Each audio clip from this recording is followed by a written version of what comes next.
আমাদের পানিটা এখন আর বাইরে হয় না।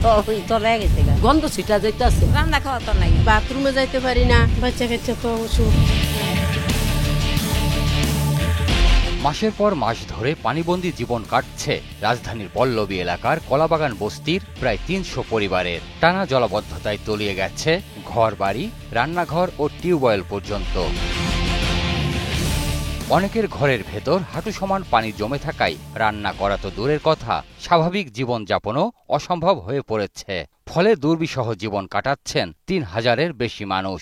নামদার নাই, খাওয়ার নাই, কিস্তার নাই, এই বিপরে নিচ্ছি। ঘরবাড়ি থুই জানি তো এটা থাকতে আছি, বাথরুম টাথরুম সব ভরিয়া গেছে। খাডের থেকে ১ বিঘা নিচে পানি ছিল, তো বুঝেন আমরা কিভাবে বাস করছি। খাওয়ান টাওয়ানো নাই, আমরা কোনো অর্থমও পারি না, কোনো কিছু যাইতেও পারি না। ঘরে যা ছিল সবই চলে গেছে গা। যাগো খাট নাই, তারা তো নিচেই, তারা রাত্রে সব উঠা দেয় সব ভিজা। টিউবওয়েলগুলো ডুবে যাওয়ায় নিরাপদ পানির তীব্র সংকট দেখা দিয়েছে।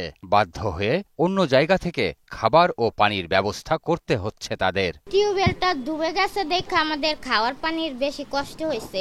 পানির অনেক সমস্যা, পানি খাবার পানিটা ওই সব কলের থেকে পানিটা আনতে হয়। দীর্ঘদিন ধরে পানি জমে থাকায় বস্তির ভেতরে প্রায় দেখা যাচ্ছে সাপ, জোঁক ও নানা রকম পোকামাকড়ের উৎপাত। শিশু ও বৃদ্ধদের নিয়ে চরম ভয়ে দিন কাটাচ্ছেন বস্তিবাসী। কোন একটা বাচ্চা কাচ্চা বাড়িতে পারতেছে না, পড়তেছে, পোকা, মানে অবস্থা অনেক খারাপ। সাপ গুলো পর্যন্ত মাছের হুলকা মুলকা লিয়ে ঘরে ঢুকতেছে। বাবা টুকে ধরে যদি এই লেগে ডরে জায়গা মানুষের ঘরে রাত করে ঘুমাই। মশা, এবারে জোঁক, সাপ এসব আমাকে অনেক আক্রমণ করে। দিনের পর দিন পানিবন্দী জীবনযাপন করছেন মিরপুর বাউনিয়াবাদ কলাবাগান এলাকার ৩০০-রও বেশি পরিবার।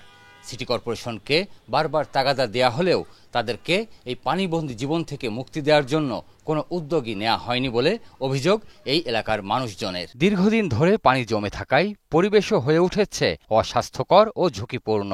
এরই মধ্যে অনেকে পানিবাহিত রোগে আক্রান্ত হয়েছেন। বাচ্চা কাচ্চা লইয়া কোনো কাজ করা গেছে না, রান্না বান্না করা গেছে না, পানি আনা গেছে না, গোসল করা গেছে না। অনেক কষ্টে আছি, বাচ্চা কাচ্চা নিয়ে শুইতে পারি না, খাইতে পারি না, আমগো সব অন্য কিছু ডুবা রইছে। বাচ্চা কাচ্চা তো অসুখ, পাওয়াত গা উঠছে। অন্য জায়গায় ভাড়া নিছি, এই জায়গায় থাকতে আছি। বাচ্চা নিয়ে তোর এই জোক মুখ ১.৫ মাস ছিলাম, এই ১ তারিখে রুমে গেছি। বস্তিবাসীরা জানান, আশপাশের খাল ও পুকুরগুলো ভরাট হয়ে যাওয়ায় সামান্য বৃষ্টিতেই বস্তির ঘরে পানি ঢুকে পড়ে।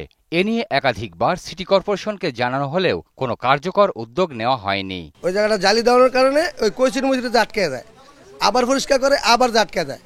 কিন্তু এই অনুসারে একটা লাইন দিয়ে দিলে পাইপ, ওই পাইপটা লাগে কিন্তু পানি যাবে গিয়া। এই 2টা মাস কেউ মনে করেন আমাকে খোঁজ খবর তালাশ নিতেছে না, সবার কাছে যাইতেছি, বলতাছি। কোন সরকারে এই পর্যন্ত 2 টাকা দেয় না, কোন দেয় না, আমাকে এই পর্যন্ত জিজ্ঞাসা করে না। আমাদের বাজান কেউই খোঁজ নেই না, সরকার তো নাই, এই খোঁজ নিব কোন সরকারে।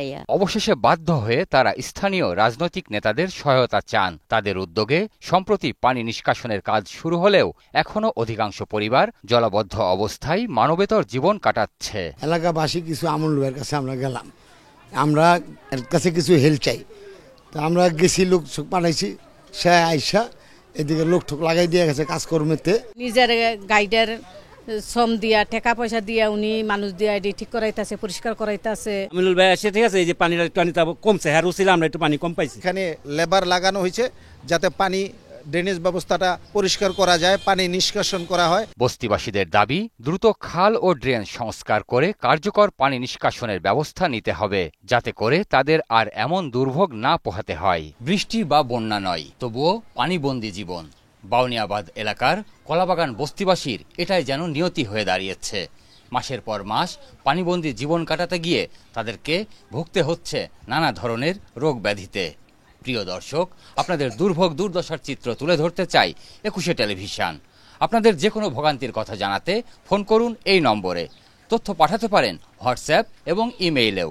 সঙ্গে থাকব আমি সঞ্জয় অধিকারী আর ২১এর টিম। সবসময় আপনাদের পাশে আছে ২১শে টেলিভিশন।